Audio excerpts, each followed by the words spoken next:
one of the first things is like, again, if you're going and testing your soil, if you're going to be growing in ground, let me share with you a quick little test you can do. So obviously there's the hand test, and that's something to check.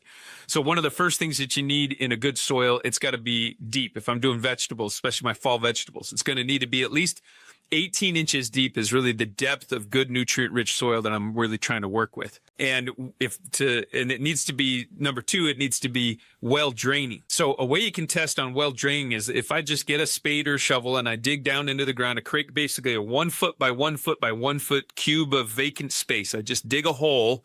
It's about a 1 foot cube. I'm going to go and then fill that with water. So I'm going to fill it all the way up with water, and I'm going to let it drain for about 15 minutes. And once it's all the way out, I'm going to fill it again. And on that second time, if after an hour, I've still got a lot of soil, I've still got a lot of water in there, if it didn't go at all, I've got extremely poor draining soil. I'm going to have to amend that.